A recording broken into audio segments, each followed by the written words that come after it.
Hello everyone, I'm Todd. I live in Luxembourg and I've recently purchased two Vanmoof bikes, both new, an X3 and an S3.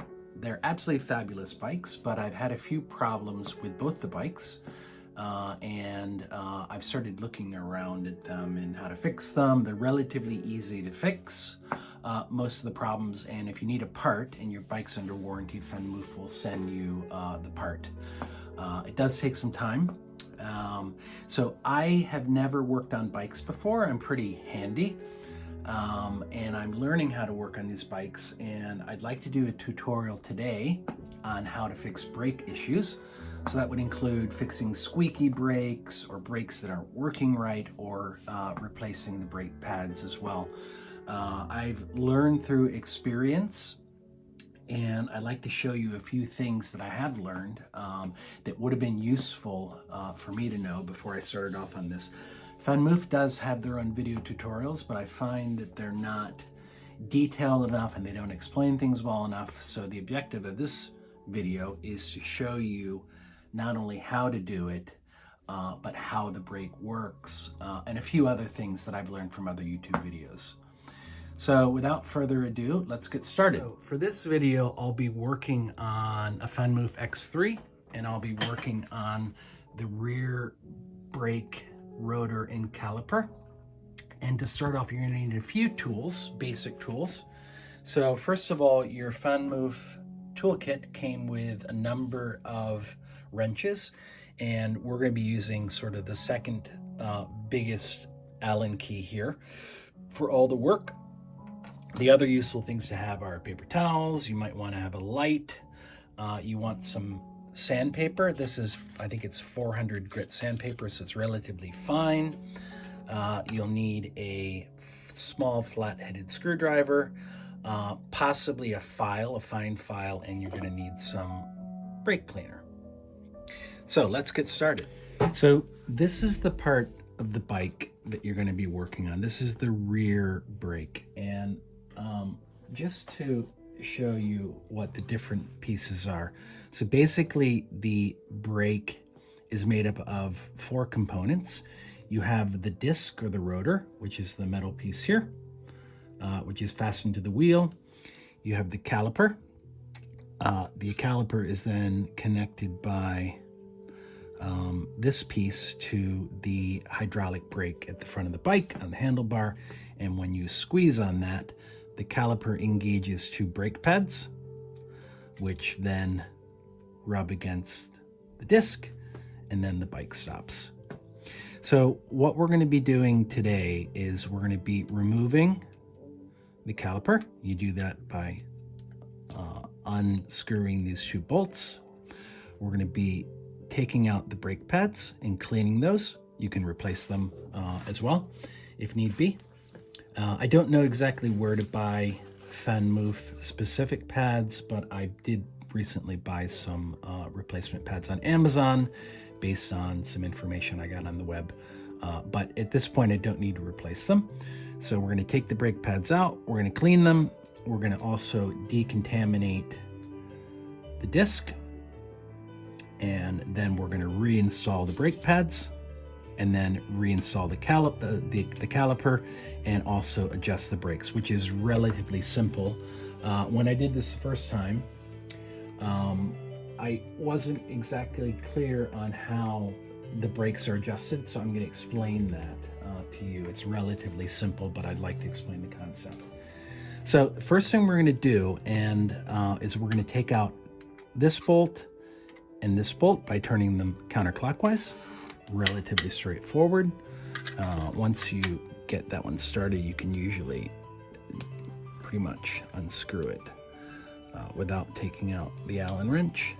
Careful not to scratch your bike. So let's loosen that one up a bit, and let's start by loosening this one up a bit.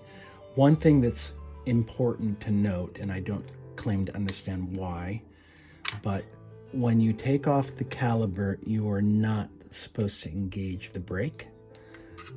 So keep that in mind when you're performing this brake adjustment. This one's a little bit fiddly to get out because you got to keep taking out the Allen wrench. So you're gonna have to bear with me. And also, apologies if this is hard to see or the quality's not great, because I don't often do YouTube videos, but I thought it'd be fun to try one here. Let's take that one out a little bit more. That one's relatively easy to get out because of the positioning of the frame. It might be easier with a smaller Allen wrench if you have one too. So take that out and put your screw off, your bolt off to the side in a safe place, and we'll continue with this one. At a certain point, you might be able to unscrew the rest of the bolt with your finger. Not quite there yet. And you know, it's important too that you're a little bit careful with these bolts.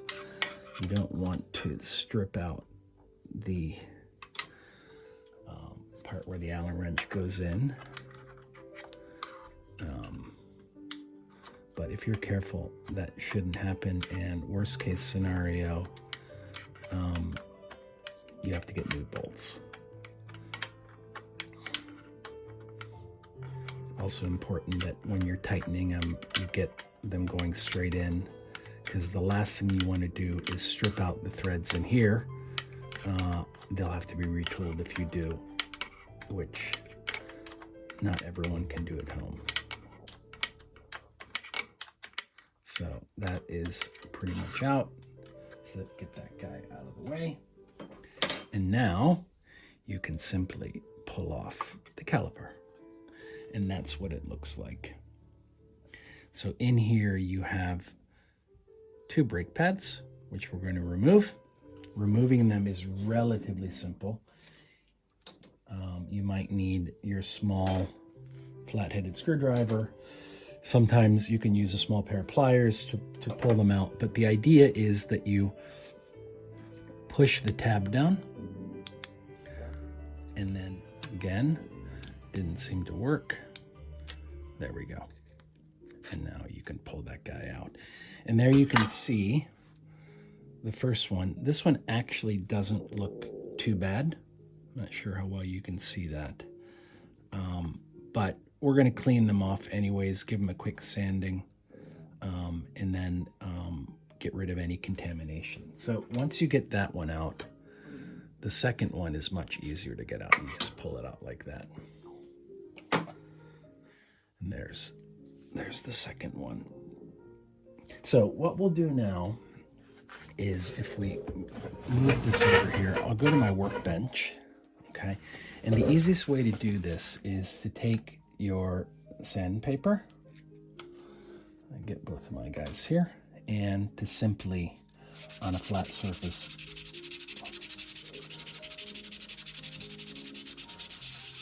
rub it down.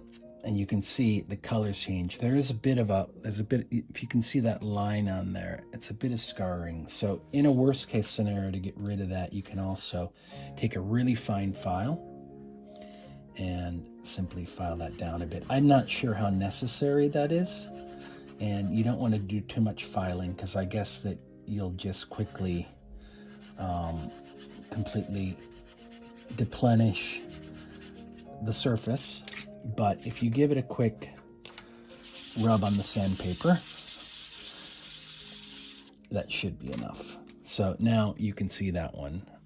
The color is different. It's sort of got a coppery type color on it. That's what you want to aim for. So I'll show you the difference here. So this is the one that's not been, sorry, try it like that.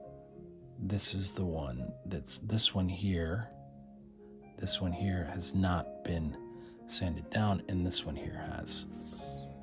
Now I guess this is called scarring on it. So let's just take care of that.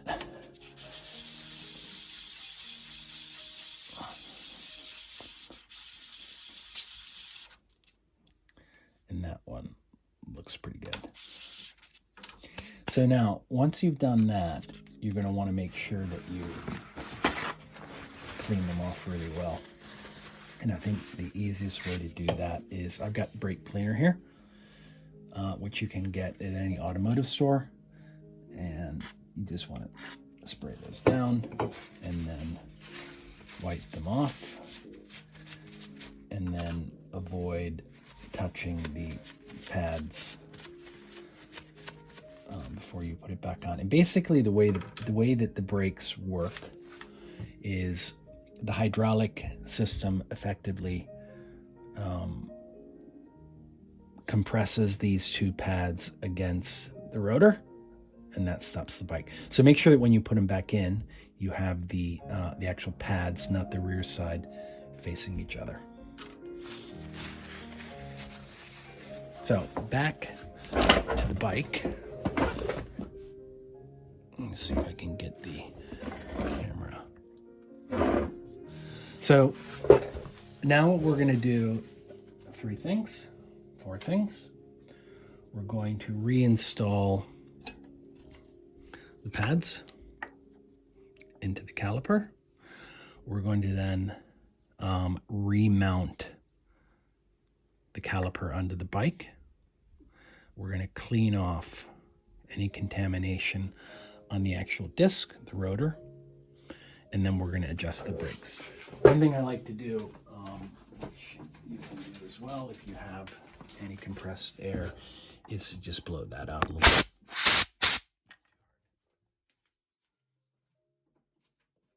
So now, how to put these guys back in. So it's going to be similar to how we took them out. Let's make sure you can see that. So effectively, we're going to take the first one and we're going to stick it in there. And it should sort of click magnetically into place like that. Like that. You can hear it click and then push it down. And then we're going to take the second one. And again, make sure that the pads are facing each other. I never know which side it's easiest to put in, but I think it's this side. So you stick it in there. You don't force it like I'm doing right now. It should go in relatively easily. And then you stick it beyond that thing and click it in there like that. And then make sure that these guys, that there's a gap there. I'm not sure how well you can see that, but basically there has to be a gap there, and then that gap then fits over your rotor. So get that on, align your screws. Now, be a bit cautious here that you get the alignment right and that you get the screws, the bolts, going in straight down. You don't want to strip out the threads there. They should go in relatively easily.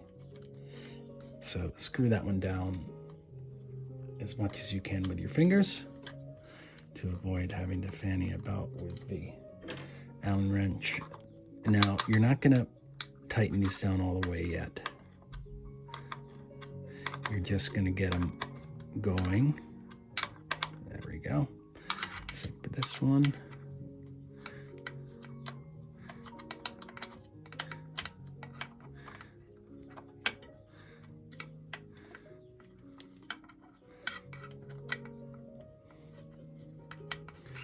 Now, you want to tighten them only to the point that you can still move this around, so I can tighten a bit more. You want to get it right to the point where they're almost tight enough, but this still moves around. And the idea here, this is what I had trouble figuring out, because I was like, well, how do you actually adjust these? It's really quite simple. So there's movement here of the caliper. You can see it's moving around just a little bit, okay? So what you need to do to get the alignment of the caliper right is simply engage the brake. So pull on the brake handle. You need to pump it a couple of times. And what that does is it engages the brake and aligns it up perfectly. And while you have the brake engaged, you tighten the two bolts up. So you need to have either, you need to have either another person helping you out as a third hand, but basically you're just going to engage the brake, which I'm doing with my left hand. Pull it a couple times. Sorry about that. And while it's engaged, second.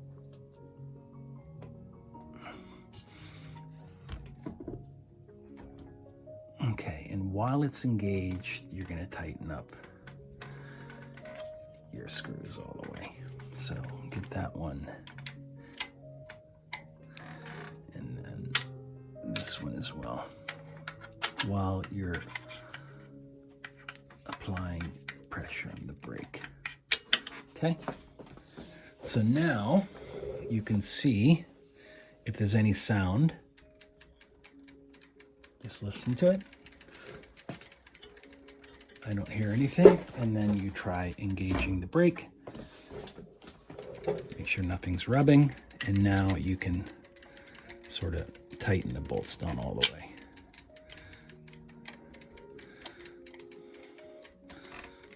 There we go. And the last thing you want to do is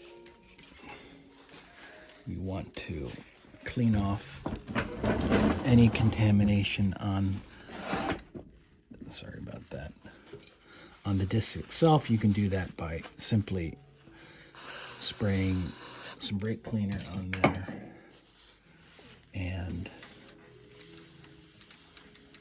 cleaning it off like that. The other thing that you might want to consider is taking your sandpaper again and lightly sanding down the disc to make sure that any scarring on the disc is smoothing out a bit. Once you do that, be sure that you clean your thing off again. Clean your rotor off again. And with that, you have just recalibrated and cleaned the brakes. And that should sort out any problems with squeaking or any other issues you may have had with the brakes. The procedure for the front brake is largely the same. Screws are placed slightly differently, but pretty much the same. And just, I'm probably going to do another video. I had issues with, on the S3, I had issues with the kick lock. And the issue was that it was not disengaging properly. So this piece below here, let me show you closely. So this piece right here, when you unlock the bike and you turn the wheel, what these little, I don't know what they're called, things do is they push out the kick lock. And on my S3, they were not pushing the kick lock out all the way. So to disengage that, I really had to sort of push it out. So it worked. So I sent an email to Vanmoof, and they proceeded to send me a new kick lock. Looks like that, which is relatively easy to install once you get the rear wheel off. But when I took the wheel off and took off the, uninstalled the kick lock part, this bit, what I found was that there were two washers here that were causing the bit that disengages the kick lock to not push it out of the way. So I got rid of the two washers, and now the kick lock works fine. But I'll do another video at some point to show you how to take off the rear wheel, how to take off the kick lock, check that it's working okay, and then put it back on. So hope you all enjoyed the video. Hope it was useful. And as I encounter other things or maintenance items with the bike, I will continue to put on videos. Thanks, everyone. Have a great ride.